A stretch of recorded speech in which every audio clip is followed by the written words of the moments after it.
ဘင်ဂျမင်ကသူ့ရဲ့မျက်မမြင်ရည်စားအန်နာကိုပြုစုစောင့်ရှောက်ရင်းငါးနှလုံးလုံးအချိန်ပေးခဲ့တာပါဒါပေမဲ့နောက်ဆုံးမှာတော့အဲ့ဒီဂုံကျေးဇူးအားလုံးကိုသူ့အကိုကအလကားရသွားခဲ့တာပါအန်နာမျက်စိပြန်မြင်တဲ့နေ့မှာသူမမျက်စိခွဲပြီးရင်ပထမဆုံးမြင်ရမယ့်လူကကိုပဲဖြစ်ရမယ်လို့ဘင်ဂျမင်ကစိတ်ကူးထားခဲ့တာပါဒါပေမဲ့ခွဲစိတ်မှုမပြီးခင်လေးမှာပဲသူ့မိဘတွေကသူ့ကိုအသိစိတ်မရှိအောင်စိတ်ခတ်ထားလိုက်ပြီးသူ့အကိုချက်ကိုအစားထိုးနေရယူခိုင်းလိုက်ပါတယ်အဲ့ဒီတော့အန်နာမျက်လုံးဖွင့်လိုက်တဲ့အချိန်မှာသူ့စိတ်ယုံကတင်ဘေးကလူကချက်ဖြစ်နေခဲ့တာပေါ့အဲ့ဒီအချိန်ကစပြီးသူမဘေးမှာငါးနှလုံးလုံးရှိပေးခဲ့တယ်ပြုစုစောင့်ရှောက်တယ်နှစ်သိမ့်ပေးတယ်ရေမောအောင်လုပ်ပေးခဲ့တာတွေအားလုံးကချက်ပဲလို့သူမအခိုင်အမာယုံကြည်သွားခဲ့ပါတယ်ပြီးတော့သူ့အတွက်အရာအားလုံးကိုတကယ်ဆွန့်လွတ်ခဲ့တဲ့ဘင်ဂျမင်ကြတော့သူ့ရဲ့အနာဂတ်ခင်မတော်ဆက်မဲ့သူကမှစိတ်ကူးရင်နေတဲ့လူရှက်မရှိတဲ့ကောင်ဖြစ်သွားခဲ့ပါတယ်သူဘလောက်ပဲရှင်းပြအန်နာကတော့လုံးဝမယုံခဲ့ပါဘူးသူကသူ့အကိုကိုမနာလို့မဟုတ်တာတွေရှောက်ပြောနေတာပဲလို့တောင်သူမကထင်ခဲ့တာပါနောက်တော့ဘင်ဂျမင်တယောက်ကားမတော်တဆမှုတစ်ခုမှပါသွားခဲ့ပါတယ်ဆေးရုံကအန်နာကိုဖုံးဆက်ပြောတဲ့အခါသူမကသူတို့ရဲ့မင်္ဂလာပွဲကိုဖျက်ဆီးခွင့်မပေးနိုင်ဘူးလို့အေးဆက်ဆက်ပြန်ပြောလိုက်တာကြောင့်ဘင်ဂျမင်လည်းစိတ်ပြတ်အားငယ်စွာနဲ့ပဲတေးဆုံးသွားခဲ့ပါတယ်သူနောက်ဆုံးအသက်မထွက်ခင်မှာနှစ်ပေါင်းများစွာချစ်လာခဲ့ရတဲ့မိန်းကလေးတယောက်မင်္ဂလာဝတ်စုံနဲ့သူ့အကူပေးမှရက်ပြီးလူတွေရဲ့စုမုံကောင်းတောင်းပေးတာကိုခံယူနေတာကိုကြည့်ပြီးတေးဆုံးသွားခဲ့ရပါတယ်ဒါပေမဲ့ကံကောင်းစွာနဲ့ပဲကံကြမ္မာကသူ့ကိုအခွင့်အရေးတစ်ခုထပ်ပေးလိုက်ပါတယ်သူမျက်လုံးပြန်ဖွင့်လိုက်တဲ့အခါအဲ့ဒီဆိုးရတဲ့အဖြစ်အပျက်တွေမဖြစ်ခင်အချိန်ကိုပြန်ရောက်နေတာကိုတွေးလိုက်ရပါတယ်ဒီတစ်ခါတော့သူဘာအတွက်မှတိုက်ခိုက်နေဖို့ဒါမှမဟုတ်ရှင်ပြိုင်နေဖို့စိတ်မရှိတော့ပါဘူးတခါပြန်ပြီးတော့သူ့အမေကသူ့ကိုအင်္ဂလန်သွားမဲ့လေရင်လက်မှတ်ပေးပြီးအဲ့ဒီကိုထွက်သွားဖို့အမိန့်ပေးကသူ့အနာဂတ်ခင်မတော်ဆက်မဲ့သူအပေါ်မှာဆွဲလန်းမနေဘူးတတိပေးလိုက်ပါတယ်တာမန်အတိုင်းဆိုရင်တော့ဘင်ဂျမင်တယောက်အယူမှုဖြစ်ပြီးတော့အမှန်တရားကိုရှင်းပြဖို့မိဘတွေကိုအတင်းတောင်းဆိုနေမိမှာပါဒါပေမဲ့ဒီတစ်ခါတော့သူကအေးအေးဆေးဆေးပဲခေါင်းညိတ်ပြီးသဘောတူလိုက်ပါတယ်သူ့ရဲ့တုတ်ပြန်ပုံကြောင့်ပဲသူ့အမေတောင်အံ့ဩသွားခဲ့ရပါတယ်ဘာလို့လဲဆိုတော့သူမကသူ့သားအကြောင်းကိုကောင်းကောင်းသိနေလို့ပါဘင်ဂျမင်ကအန်နာကိုဒီလောက်လွယ်လွယ်နဲ့လက်လွတ်သွားမယ်လို့သူမယုံနိုင်ခဲ့ပေမဲ့ဒီမိသားစုရဲ့အကြောင်းကိုဘင်ဂျမင်ကအကုန်မြင်ပြီးသားဖြစ်နေတာကိုတော့သူတယောက်ပဲသိပါတယ်လွန်ခဲ့တဲ့နှစ်ကျော်ကသူ့အကိုချက်တယောက်သွေးကင်ဆာဖြစ်နေတာကိုဆရာဝန်တွေကစစ်ဆေးတွေ့ရှိခဲ့ပါတ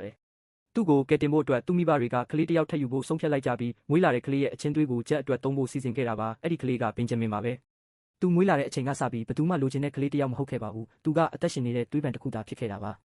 နှစ်တွေကြာလာတဲ့အခါသူ့မိဘတွေကသူ့အကိုအတွက်အရာအလုံးကိုပေးဖို့အမြဲတောင်းဆိုခဲ့ကြပါတယ်သူကအယုတ်တွေကိုပေးရမယ်အဝတ်စားတွေကိုပေးရမယ်သူ့ရဲ့အောင်မြင်မှုတွေကိုပါဆွတ်လွတ်ပေးခဲ့ရတာပါသူငါးနှလုံးလုံးကာကွယ်ပေးခဲ့တဲ့အချစ်တွေတောင်နောက်ဆုံးမှာသူနဲ့မဆိုင်တော့ပဲပါသွားခဲ့ရတာပါအရင်ဘဝတုန်းကတော့သူဒါတွေကိုဘာမှနားမလည်ခဲ့ပေမဲ့ဒီဘဝမှာတော့သူနောက်ဆုံးမှာနိုးထလာခဲ့ပါပြီအဲ့ဒါကြောင့်သူငင်းခုန်နေတာတွေရက်လိုက်ပြီးအတိတ်ပဲမရှိတဲ့မိသားစုမြတ်တာတွေအတွက်တောင်းတနေတာကိုလည်းရက်လိုက်ပါတယ်သူကသူတို့ကိုအေးဆက်ဆက်ပဲကြည့်လိုက်ပါတယ်ဆန်းနာကတော့သူ့ရဲ့အေးဆက်တဲ့အပြုအမူကြောင့်မိဘတွေစိတ်မသက်မသာဖြစ်သွားကြပါတယ်နောက်ဆုံးမှာတော့သူ့အမေကသူ့ကိုတလရဲ့တဝက်လောက်မှာပဲနိုင်ငံခြားကိုပို့ပစ်ဖို့ဆုံးဖြတ်လိုက်ပါတယ်တစ်ဖက်မှာလည်းဘင်ဂျမင်ကသူ့သွားဖို့အစီအစဉ်တွေကိုစတင်နေပါပြီမကြခင်မှာပဲသူရင်းနှီးတဲ့စာတိုလေးတစ်စောင်ရောက်လာခဲ့ပါတယ်အန်နာစီကပါသူမကည8 နာရီမှာ Grand Hyatt Hotel မှာတွေ့ဖို့သူ့ကိုခေါ်လိုက်တာပါ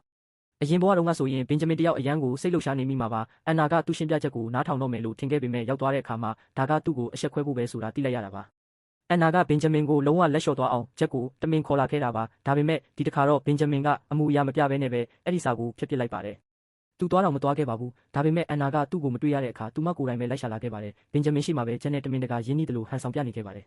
်သူမကဘင်ဂျမင်ကိုသူ့နေရာသူသိဖို့တတိပေးလိုက်ပေမဲ့ဘင်ဂျမင်ကတော့သူတို့ကိုအေးဆက်ဆက်ပဲကြည့်ပြီးသူတို့ပျော်ရွှင်ပါစေလို့အေးဆေးပဲဆူတောင်းပေးလိုက်ပါတယ်အဲ့ဒီတော့မှအန်နာတယောက်တစ်ခုခုထူးဆန်းနေတယ်လို့ခံစားလိုက်ရတယ်ဘာလို့လဲဆိုတော့အရင်ဘင်ဂျမင်ဆိုရင်ဒီလောက်အေးဆေးတုတ်ပြန်မှာမဟုတ်လို့ပါမကြခင်မှာပဲဂျက်ကရေကူးကန်နာမှာသူ့ကိုတမင်စိန်ခေါ်လိုက်ပါတ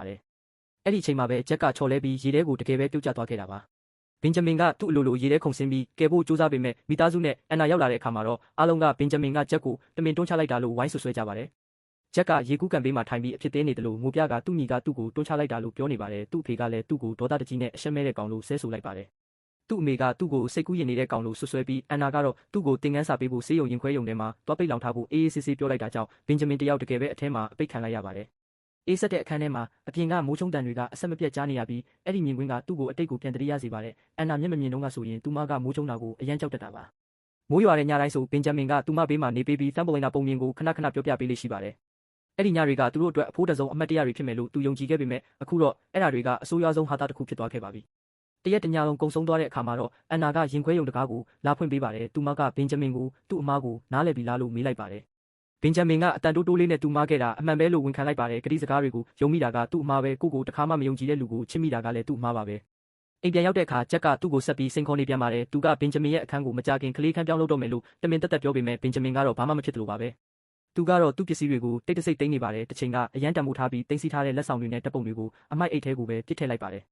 သူ့ကိုမကြခင်နိုင်ငံခြားထွက်သွားတော့မှမို့လို့ဘာမှမလိုတော့ဘူးလို့ပြောပြီးအိမ်အကူကိုအကုန်လုံးပစ်ခိုင်းလိုက်ပါတယ်အဲ့ဒီအချိန်မှာပဲအန်နာနဲ့ဂျက်ကအခန်းထဲကိုဝင်လာပါတယ်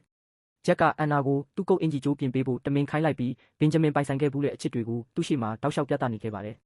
ပြီးတော့သူကမင်္ဂလာဆောင်ခင်မိသားစုညစာစားပွဲကိုဘင်ဂျမင်ကိုလာဖို့ဖိတ်ပါတယ်ဘင်ဂျမင်ကချက်ချင်းညင်းလိုက်ပြီးသူ့ရဲ့ညှင်းဆိုမှုကိုပဲအညိုတေးတွေနဲ့လက်မလွတ်နိုင်သေးတဲ့ကောင်လို့သူတို့ကထင်သွားပြန်ပါတယ်